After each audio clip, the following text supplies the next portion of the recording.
لبيك اللهم لبيك لبيك لا شريك لك لبيك إن الحمد والنعمة لك والملك.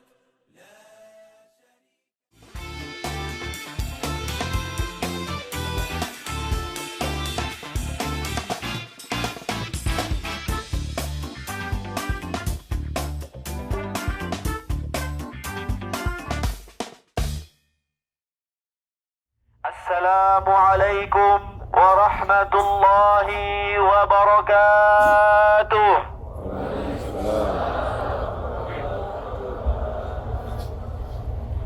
إن الحمد لله نحمده ونستعينه ونستغفره ونستهديه ونتوب إليه ونعوذ به من شرور أنفسنا وسيئات أعمالنا. من يهده الله فلا مضل له ومن يضلل فلا هادي له. أشهد أن لا إله إلا الله وأشهد أن محمدا عبده ورسوله لا نبي ولا رسول بعده. فيا أيها الحاضرون، أوصي نفسي وإياكم بتقوى الله فقد فاز المتقون. قال الله تعالى في كتابه الكريم: أعوذ بالله من الشيطان الرجيم، بسم الله الرحمن الرحيم.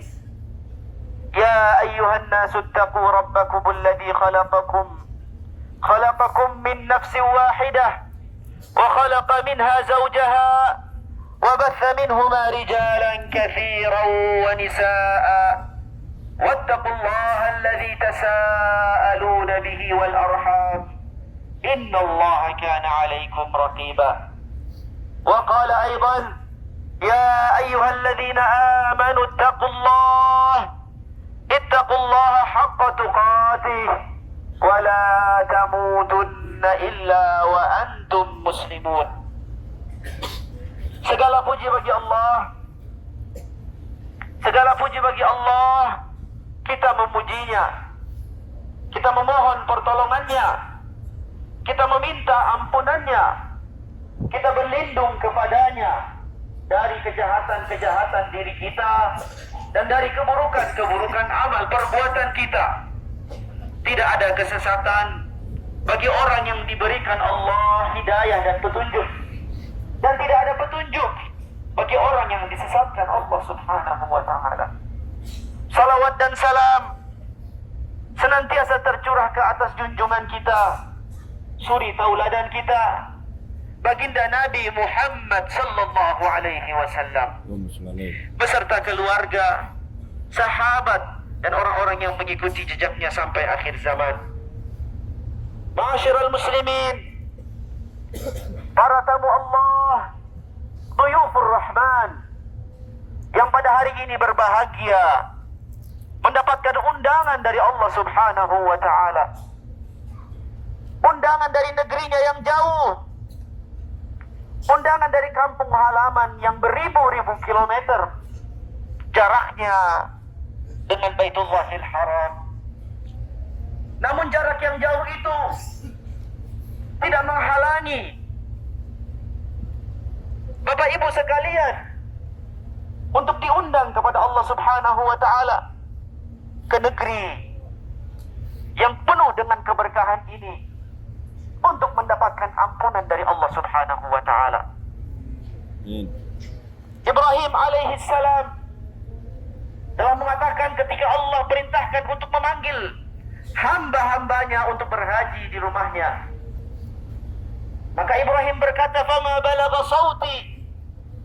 Ya Allah, suaraku tidak akan sampai kepada seluruh umat manusia karena keterbatasan suara. Maka Allah pun berfirman dan berkata kepada Ibrahim, "Ya Ibrahim, innama 'alaika an-nida' wa 'alaina al-balagh." Wahai Ibrahim, tugasmu hanyalah memanggil hamba-hambaku. Akulah, kata Allah, yang akan menyampaikan suaramu itu ke seluruh penjuru negeri. Ya'tina min kulli fajjin 'amiq. Maka dengan suara yang Allah sampaikan ke seluruh penjuru negeri, seluruh dunia, maka akan datang menyambut panggilan itu dari seluruh pelosok-pelosok negeri dan pelosok-pelosok daerah. Maka ini adalah bukti akan kebenaran dari Allah Subhanahu wa ta'ala. Betapa jauh kampung halaman kita, beribu-ribu kilometer, namun kita masih tetap sampai di negeri ini, sampai di tanah ini, di tanah Arafah ini pada tanggal 9 Zulhijjah. Ini menandakan mukjizat, kebenaran dari Allah Subhanahu wa ta'ala tidak akan pernah meleset. Janji Allah Subhanahu wa ta'ala tidak pernah meleset.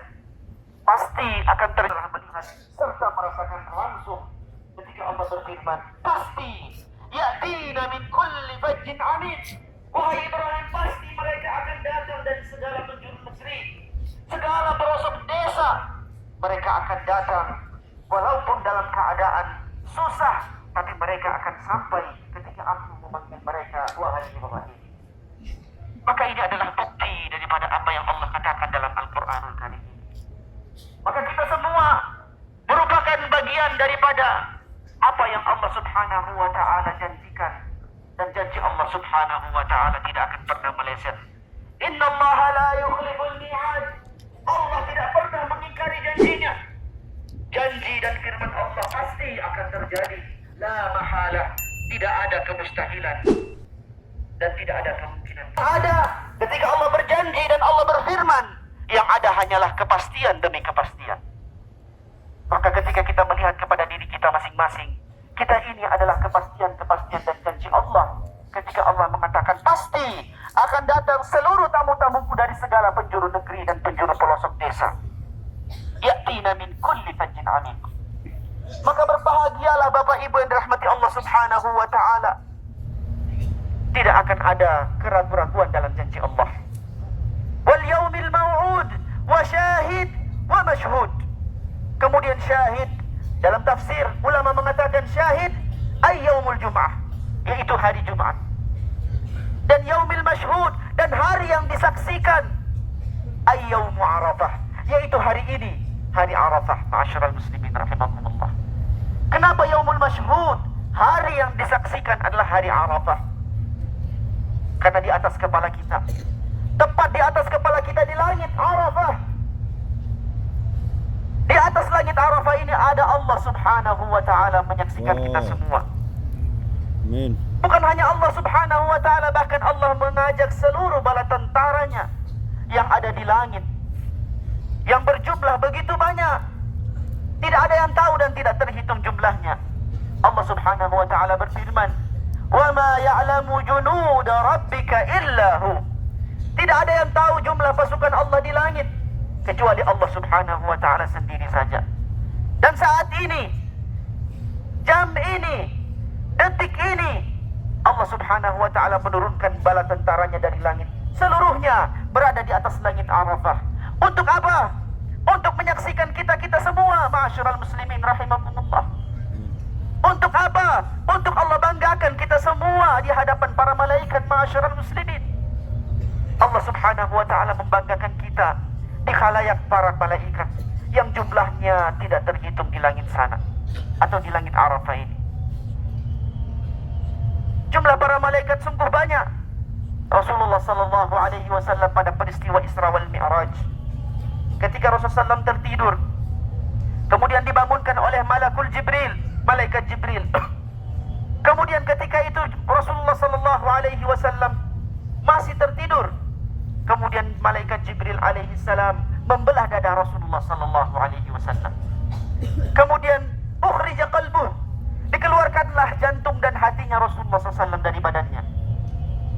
Kemudian jantung dan hati Rasulullah SAW diisi dengan iman dan hikmah sebelum menghadap Allah Subhanahu wa ta'ala di langit yang ketujuh.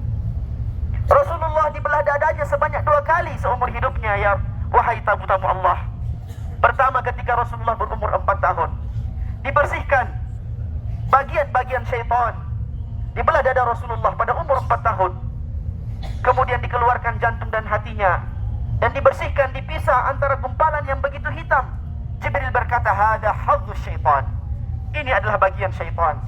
Kemudian ukhrij, dikeluarkan dari jantung hatinya, dilempar, dipisahkan dan dibersihkan dari hati Rasulullah sallallahu alaihi wasallam. Kemudian dikembalikan lagi ke dadanya. Ini ketika Rasulullah berumur 4 tahun. Kemudian ketika Rasulullah hendak menghadap Allah pada Isra wal Mi'raj, hatinya diisi oleh iman dan hikmah. Dikeluarkan kedua kalinya oleh Jibril alaihi salam sebelum menghadap Allah. Kemudian ketika Rasulullah telah selesai, dikembalikan jantung dan hatinya di dadanya, Rasulullah kemudian bangun dan diajak oleh Jibril menuju ke Sahatil Haram, ke halaman Masjidil Haram. Di sana telah diikat Al-Buraq, seekor hewan yang berwarna putih, yang di kakinya memiliki sayap. Kemudian kata Jibril, "Naikilah Buraq ini, wahai Muhammad, karena kita akan menghadap, diundang oleh Allah menuju ke langit yang ketujuh." Maka Rasulullah SAW pun menaiki Buraq. Ketika Rasulullah menaiki Buraq, Buraq berlompat. Kemudian kata Jibril, "Uthbut ya Buraq, wahai Buraq, tegaklah engkau, diamlah engkau, karena yang naik di punggungmu ini adalah makhluk yang paling mulia, dialah Muhammad Rasulullah." Kemudian Buraq pun terdiam, dan Jibril pun mengajak berjalan, berisra dari Masjidil Haram menuju ke Masjidil Aqsa. Subhanalladzi asra bi'abdihi lailan minal Masjidil Haram ila al-Masjidil Aqsa alladzi barakna hawlahu linuriyahu min ayatina innahu huwas samiul basir. Al-Buraq ketika dia menghentakkan kakinya, maka satu hentakan dan satu langkah maddal basar. Jarak yang dia tempuh adalah jarak sejauh mata memandang. Kemudian dengan sekejap mata dan seketika Rasulullah SAW pun bersama Jibril telah sampai ke Baitul Maqdis. Kemudian di sana Rasulullah SAW salat, mengimami seluruh para anbiya, mengimami seluruh para nabi, yang jumlah mereka 124.000 nabi dan rasul secara total. Namun di dalam Al-Quran Allah hanya menyebutkan 25 nama dengan kisah yang ada pada mereka di dalam Al-Quranul Karim. Namun seluruh total para nabi berjumlah 124.000 nabi dan rasul yang Allah utus dari Nabi Adam sampai dengan Nabi Muhammad sallallahu alaihi wasallam. Kemudian di sana Rasulullah mengimami. Setelah salat, Rasulullah SAW pun diberikan 2 minuman. Minuman dari susu dan minuman dari laban, dan minuman dari khamar. Kemudian Rasulullah SAW memilih minuman dari laban. Ketika Rasulullah minum, Jibril pun berkata, "Laqad ikhtartal fitrah." Wahai Muhammad, engkau telah memilih fitrah. Andaikan engkau memilih khamar, la ghawita wa ghawiyat ummatak, maka niscaya engkau akan lalai dan umatmu pun akan lalai. Di sana juga Rasulullah diperlihatkan ada seorang nenek tua yang penuh dengan dandanan, yang kemudian penuh dengan hiasan dari ujung rambut sampai ujung kakinya, menggoda manusia. Rasulullah pun berkata, "Ya Jibril, siapa nenek ini?" Maka kemudian Jibril berkata, "Hiya dunya." Dia ini adalah dunia yang umurnya sudah tua. Ya ma'asyiral muslimin, dunia ini sudah tua.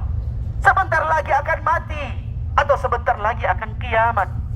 Namun dia masih saja menggoda manusia dengan segala macam perhiasannya, dengan segala macam keelokannya. Padahal sebentar lagi dia akan mati, dunia ini akan kiamat, dan kita-kita ini akan meninggalkan dunia ini. Itulah hal yang pasti, ma'asyiral muslimin rahimakumullah. Kemudian Rasulullah SAW naik menuju ke langit ketujuh. Di langit pertama bertemu dengan Nabi Adam alaihissalam. Nabi Adam alaihissalam, ma'asyiral muslimin, ketika Rasulullah bertemu, Rasulullah menyapanya dengan berkata, "Assalamu alayka." Keselamatan bagimu wahai Adam. Kata Nabi Adam, "Marhaban." Selamat datang bil ibni salih wan nabi salih. Selamat datang kepada anakku yang saleh dan juga seorang nabi yang saleh. Maka kemudian kata Rasulullah SAW, Adam alaihissalam memandang ke kanan, dia tersenyum, dan ketika dia memandang ke kiri, dia menangis. Rasulullah pun bertanya, "Wahai Jibril, kenapa Adam seperti itu?" Ketika memandang ke kanan, dia tertawa bahagia, sedangkan ketika dia memandang ke kiri, dia menangis bersedih. Maka kata Jibril alaihissalam, "Wahai Muhammad, Adam alaihissalam ketika memandang ke kanan, Allah subhanahu wa ta'ala perlihatkan anak keturunannya yang termasuk daripada golongan ahlu syurga, ahlul jannah, penghuni-penghuni syurga yang Allah janjikan kepada mereka yang beriman. dia diperlihatkan keturunannya yang beriman. Ya Allah, masukkan ke dalam surga sehingga dia tertawa, tersenyum bahagia. Mudah-mudahan kita-kita ini yang dilihat oleh Adam alaihissalam. Mudah-mudahan kita-kita ini yang berwukuf di Arafah ini, kemudian nanti akan mabit di Muzdalifah, mabit di Mina. Dan tadi malam adalah cobaan pertama kita, ma'asyiral muslimin rahimakumullah, para tamu Allah, khususnya kloter 13. Tadi malam ketika bis yang kita harapkan sampai dalam waktu setengah jam, paling lama 1 jam, ternyata ada yang sampai 2 jam, ada yang 3 jam baru sampai ke Arafah sini, ada yang 4 jam, ada yang 5 jam, bahkan ada yang 7 sampai 8 jam baru tiba di Arafah sini. Mudah-mudahan cobaan-cobaan itu menjadi peneguh, peneguh kesabaran dan kemabruran haji kita insyaallah. Rasulullah SAW kemudian naik ke langit kedua. Di sana bertemu dengan Nabi yang bersaudara sepupu, yaitu Nabiullah Isa alaihissalam dan Nabiullah Yahya alaihissalam. Mereka berdua bersaudara sepupu karena ibu mereka bersaudara kandung. Nabi Isa alaihissalam punya ibu yang namanya Maryam. Kemudian Nabi Yahya mempunyai ayah yang bernama Zakaria, yang memperistri saudara daripada Siti Maryam. Maka mereka berdua adalah saudara sepupu Nabi yang Allah utus pada satu zaman. 3 orang Nabi sekaligus, ma'asyiral muslimin rahimakumullah. Belum pernah terjadi Allah utus dalam satu zaman 3 Nabi sekaligus, kecuali pada zaman Nabi Isa, Nabi Yahya dan Nabi Zakaria. Satu zaman Allah utus kepada Yahudi Bani Israel 3 Nabi dan Rasul sekaligus. Allah sebutkan dalam surat Yasin, فَأَرْسَلْنَا إِلَيْهِمُ اثْنَيْنِ, kami utus kepada Bani Israel Yahudi 2 Nabi dan Rasul. فَكَذَّبُوهُمَا, keduanya mereka dustakan. فَعَزَّزْنَا بِثَالِث, kami pun menguatkan dengan 3 Nabi dan Rasul sekaligus. Kami utus di waktu yang bersamaan. Itulah mereka para Nabi yang berada dalam satu zaman. Nabi Isa alaihissalam, Nabi Yahya dan juga Nabi Zakaria alaihissalam. Satu zaman Allah utus. Rasulullah bertemu dengan mereka di langit yang kedua. Kemudian Rasulullah berpamit naik di langit yang ketiga, bertemu dengan Nabi dan Rasul yang paling gagah, yaitu Nabiullah Yusuf alaihissalam. Kemudian naik di langit yang keempat, bertemu dengan seorang Nabi yang bernama Idris alaihissalam. Naik ke langit yang kelima, bertemu dengan Nabi Harun alaihissalam, saudara kandung dari Nabi Musa alaihissalam. Naik ke langit yang keenam, bertemu dengan Nabiullah Musa alaihissalam. Kemudian naik ke langit yang ketujuh, bertemu dengan Nabiullah Ibrahim alaihissalam. Dan di langit yang ketujuh inilah Ibrahim sedang bersandar ke satu rumah Allah yang disebut dengan Baitul Ma'mur. Di dalam sana, kata Jibril alaihissalam memberitahukan kepada baginda Rasulullah, di dalam Baitul Ma'mur ini, wahai Muhammad, ada malaikat yang berjumlah 70.000 beribadah salat di dalam sana. Dan mereka keesokan harinya akan keluar dan masuk 70.000 yang baru. Kemudian yang pernah masuk ke dalam Baitul Ma'mur sampai hari kiamat mereka tidak akan pernah masuk yang kedua kalinya. Mereka hanya memiliki jatah 1 hari untuk ibadah di Baitul Ma'mur. Setelah itu mereka akan keluar dan tidak akan pernah masuk sampai hari kiamat, ma'asyiral muslimin rahimakumullah. Maka kalau kita hitung sudah berapa jumlah hari? 1 tahun ada 360 hari. Maka kalau 1 tahun kita kalikan dengan 360 hari dikali dengan 70.000 berarti sudah berapa? 10 tahun berarti sudah berapa pasukan Allah yang di langit? 100 tahun berarti sudah berapa? 1000 tahun sudah berapa, ma'asyiral muslimin rahimakumullah? 10.000 tahun berarti sudah berapa? Sampai nanti hari kiamat berarti sudah berapa pasukan Allah yang ada di langit? Sungguh jauh jumlah pasukan Allah yang di langit, yang kemudian hari ini Allah subhanahu wa ta'ala perintahkan seluruhnya turun, berada di atas kepala kita, membangga-banggakan kita semua, ma'asyiral muslimin, di tanah Arafah ini. Unzuru ila abdi, Allah subhanahu wa ta'ala mengatakan kepada seluruh para malaikat yang jumlahnya tidak terhitung, lihatlah kepada hamba-hambaku yang sedang wukuf di tanah Arafah ini. Unzuru ila abdi, lihatlah kepada mereka. Ja'u syu'fan kubra, mereka datang dalam keadaan rambut berdebu, dalam keadaan pakaian ihram mereka pun berdebu kotor. Mereka datang hanya mengharapkan ampunan dariku, kata Allah. Maka saksikanlah, ishadu, kata Allah. Allah berkata kepada seluruh para malaikat yang ada di langit, ishadu, saksikanlah wahai para malaikatku, anni qad ghafartu lahum, bahwa aku telah mengampunkan dosa setiap orang yang wukuf di tanah Arafah ini, kata Allah Subhanahu wa ta'ala. Maka pada hari ini tidak boleh ada keraguan, ma'asyiral muslimin rahimakumullah. Para dhuyufur rahman, tidak boleh ada keraguan dalam diri kita. Sedikit pun tidak boleh ada keraguan dalam diri kita bahwa Allah tidak mengampunkan dosa kita pada hari ini. Seluruh di antara kita harus yakin bahwa Allah Subhanahu wa ta'ala pasti mengampunkan dosa kita ketika hari ini kita memohon ampunan kepada Allah Subhanahu wa ta'ala. Kata Imam Hasan Al-Basri, "Inna ashqan nas," sesungguhnya manusia yang paling merugi di hari Arafah ini, yang paling merugi adalah mereka-mereka yang ragu bahwa hari itu Allah tidak mengampunkan dosa mereka. Maka pada hari ini, ma'asyiral muslimin, berulang-ulang khatib mengingatkan, yakinlah bahwa Allah Subhanahu wa ta'ala pada hari ini mengampunkan dosa-dosa dan kesalahan kita. Apakah dosa kita terlalu banyak?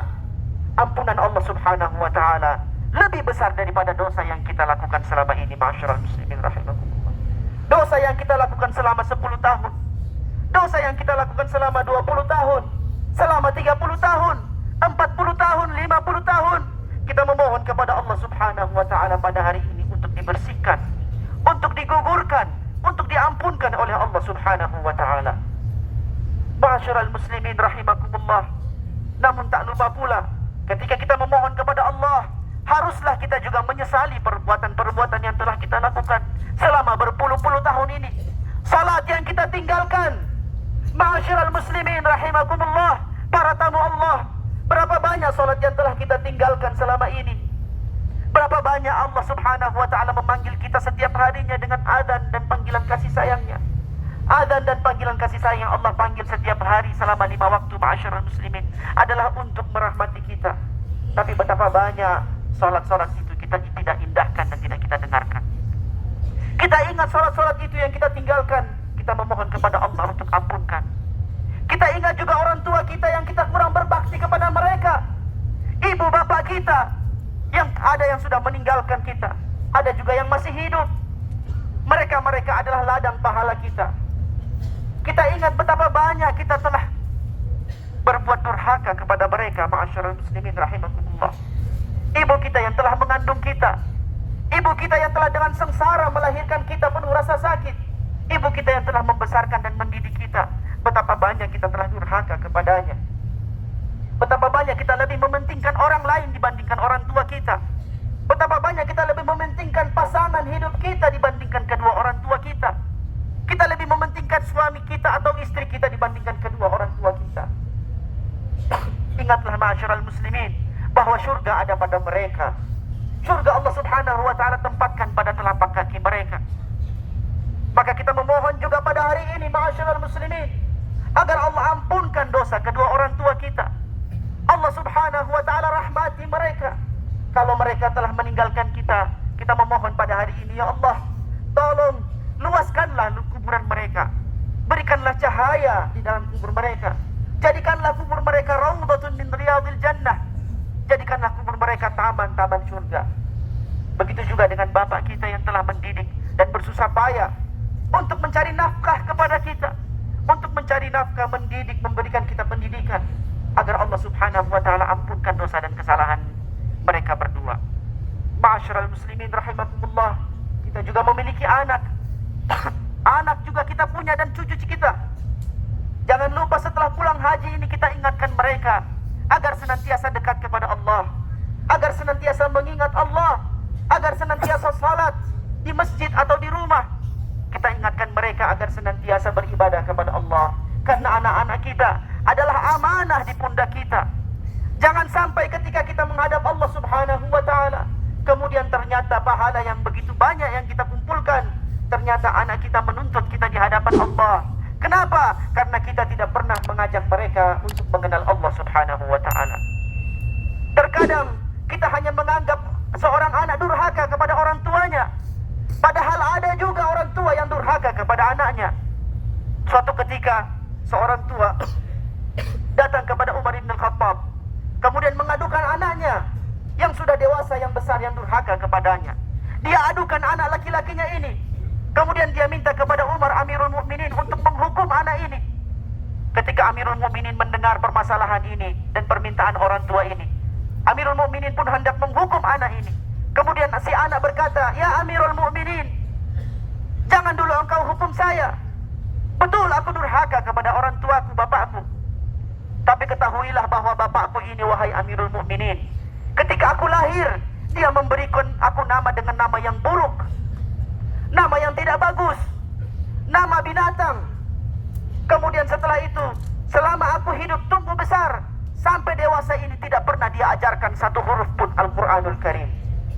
Tidak pernah dia ajarkan kepadaku satu huruf Al-Quranul Karim. Maka aku tidak tahu membaca Al-Quran. Aku tidak tahu membaca kitab Allah, kalimat-kalimat Allah subhanahu wa ta'ala dan ayat-ayatnya. Maka anak ini pun berbalik mengadukan anak bapaknya kepada Amirul Mukminin Umar bin Khattab. Apa kata Umar bin Khattab kepada bapak ini setelah mendengar aduan daripada si anak? Umar berkata kepada si bapak ini, "Laqad aqaqtahu qabla an ya'uqqak." Wahai bapak, engkau telah terlebih dahulu durhaka kepada anakmu. Engkau tidak mengajarkannya Al-Quran, satu huruf ayat pun tidak engkau ajarkan. Maka engkau terlebih dahulu telah durhaka kepadanya sebelum dia besar dan menjadi durhaka kepadamu, wahai bapak. Maka anak-anak kita adalah amanah, ma'asyiral muslimin, tamu-tamu Allah. Anak-anak kita adalah amanah. Suatu hari kita akan dihadapkan dengan mereka di hadapan Allah. Kemudian Allah akan bertanya, kenapa kalian tidak salat? Jangan sampai jawaban mereka adalah karena orang tua kami tidak pernah mengajarkan kami salat, dan juga tidak pernah mengajarkan satu huruf pun Al-Quranul Karim. Nanti ma'asyiral muslimin, ketika kita semua meninggalkan dunia ini, Al-Quran akan menjadi landasan dalam seluruh jawaban-jawaban kita. Di dalam kubur kita akan ditanya, "Man Rabbuka?" Siapa Tuhanmu? Maka orang beriman akan menjawab, "Rabbi Allah." Tuhanku adalah Allah subhanahu wa ta'ala. "Wa ma dinuka?" Apa aturan hidup yang engkau pakai di dunia ini? Agamamu apa ketika engkau hidup di dunia? Dini al-Islam, agamaku adalah Islam. "Wa ma hadha ar-rajul alladhi bu'itha fikum?" Siapakah orang manusia yang diutus di antara kalian? Huwa Rasulullah Muhammad sallallahu alaihi wasallam. Yang diutus dan menjadi panutan dan pedoman hidup kami, dialah Muhammad sallallahu alaihi wasallam. Kemudian pertanyaan keempat yang akan menentukan tiga pertanyaan ini benar atau salah. Pertanyaan keempatnya apa? Malaikat akan bertanya di dalam kubur, "Wa ma ilmuka bidzalik?" Dari mana engkau tahu ini semua? Dari mana engkau tahu Tuhanmu Allah? Dari mana engkau tahu agamamu Islam? Dari mana engkau tahu nabimu dan rasulmu Muhammad sallallahu alaihi wasallam? Dari mana engkau tahu semua ini? Ini adalah pertanyaan keempat yang menentukan benar atau tidaknya pertanyaan 1, 2, dan 3. Maka apa jawaban yang dikatakan orang yang beriman? Qala qara'tu kitab Allah. Aku bisa menjawab dan aku tahu jawaban pertama, kedua, dan ketiga ini karena qara'tu kitab Allah, karena aku telah membaca kitab Allah subhanahu wa ta'ala, yaitu Al-Quranul Karim. Maka ma'asyiral muslimin rahimakumullah, dhuyufur rahman yang berbahagia, sepeninggal kita di Arafah ini dan meninggalkan negeri haram ini, jangan pernah kita lepas dengan Al-Quranul Karim. Kita pelajari Al-Quranul Karim, kita ajarkan anak-anak kita Al-Quranul Karim, karena itu juga salah satu yang menentukan ketika kita ditanya di dalam kubur nanti, "Wa ma ilmuka bidzalik?" Dari mana engkau tahu ini semua? Qala qara'tu kitab Allah. Aku tahu ini semua karena aku membaca Al-Quranul Karim, ma'asyiral muslimin rahimakumullah. Dan di dalam kubur, Sayyidina Uthman ibn Affan selalu menangis ketika mengantarkan jenazah orang yang dikubur. Kenapa? Sayyidina Uthman ketika disebutkan neraka dia tidak pernah menangis, disebutkan surga dia juga tidak pernah menangis, tapi ketika disebutkan kubur dan azab kubur dia pun menangis. Ditanyakan kepadanya, "Wahai Uthman, kenapa engkau menangis ketika disebut tentang azab kubur atau tentang kuburan?"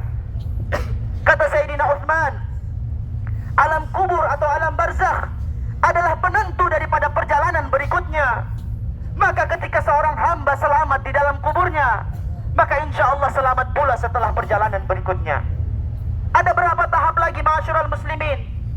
فَإِذَا رَأَيْتَ ثَمَّ رَأَيْتَ نَعِيمًا وَمُلْكًا كَبِيرًا. Ketika kalian melihat nikmat Allah, maka kalian melihat kekayaan dan kerajaan yang tidak terhingga yang Allah telah janjikan bagi mereka-mereka yang Allah ampunkan dosanya di hari ini, dan Allah balaskan bagi mereka yang haji mabrur dengan surga yang balasannya adalah yang paling layak bagi mereka yang berhaji mabrur.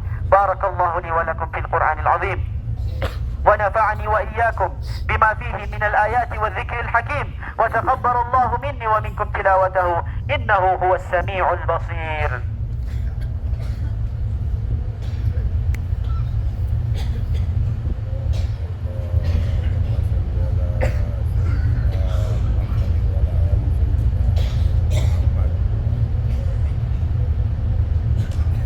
الحمد لله على إحسانه، وشكر له على توفيقه وامتنانه.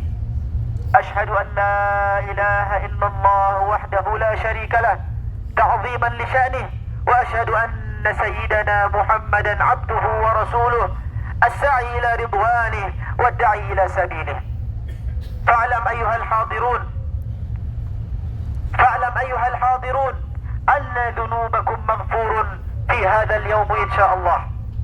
وقال الله تعالى في كتابه الكريم: بسم الله الرحمن الرحيم: والسماء ذات البروج واليوم الموعود وشاهد ومشهود قتل أصحاب الأخدود النار ذات الوقود إذ هم عليها قعود وهم على ما يفعلون بالمؤمنين شهود وما نقموا منهم إلا أن يؤمنوا بالله العزيز الحميد.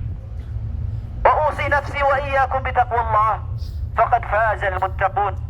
أوصي نفسي وإياكم بتقوى الله فقد فاز المتقون. واعلموا يا عباد الله أن الله أمركم بأمر بدأ فيه بنفسه وثنى بملائكته وثلث بكم مسبحة بقدسه، حيث قال الله تعالى في كتابه الكريم: إن الله وملائكته يصلون على النبي يا أيها الذين آمنوا صلوا عليه وسلموا تسليما. اللهم صل على سيدنا محمد وعلى آل سيدنا محمد كما صليت على سيدنا إبراهيم وعلى آل سيدنا إبراهيم، وبارك على سيدنا محمد وعلى آل سيدنا محمد كما باركت على سيدنا إبراهيم وعلى آل سيدنا إبراهيم في العالمين إنك حميد مجيد. وارض الله عن الخلفاء الراشدين أبي بكر وعمر وعثمان وعلي وبقية الصحابة أجمعين، وعنا معهم برحمتك يا أكرم الأكرمين. اللهم أعز الإسلام والمسلمين وأذل الشرك والمشركين ودمر أعداءك أعداء الدين يا قوي يا متين. اللهم يا محول الأحوال حول أحوالنا إلى أحسن الحال برحمتك يا أرحم الراحمين. اللهم يا محول الأحوال حول أحوالنا إلى أحسن الحال برحمتك يا أرحم الراحمين. اللهم اجعل حجنا حجا مبرورا، اللهم اجعل حجنا حجا مبرورا، اللهم اجعل حجنا حجا مبرورا، وسعينا سعيا مشكورا، وسعينا سعيا مشكورا، وسعينا سعيا مشكورا، وتجارتنا تجارة لن تبور يا عالم ما في الصدور. ربنا اغفر لنا ولوالدينا، ربنا اغفر لنا ولوالدينا، ربنا اغفر لنا ولوالدينا وارحمهما كما ربيانا صغيرا، ربنا اغفر لنا ولوالدينا وارحمهما كما ربيانا صغيرا، ربنا اغفر لنا ولوالدينا وارحمهما كما ربيانا صغيرا.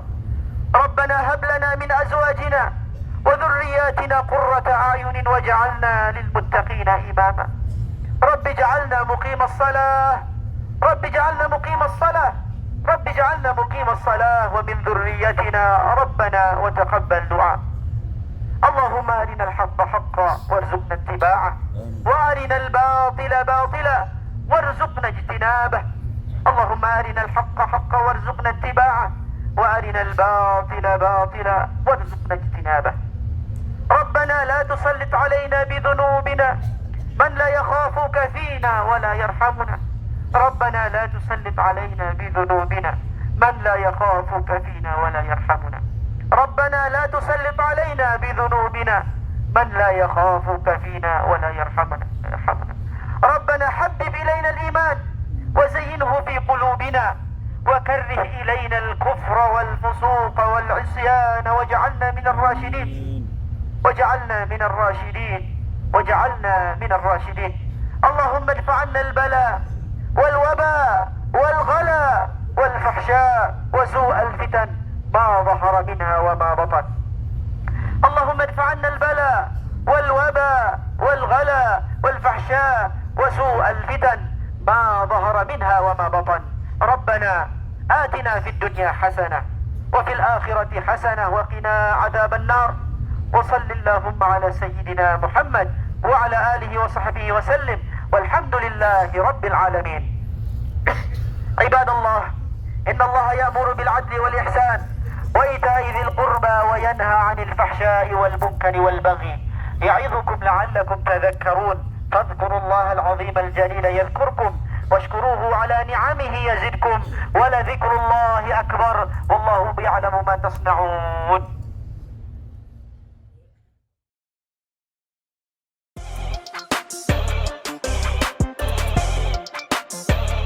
Jangan lupa like, comment, and share di M Thorik Kasuba. Like, subscribe, dan share channel YouTube Muhammad Thorik Kasuba Official. Juga channel YouTube guru kita M Thorik Kasuba Official. Semoga berkah dan bermanfaat.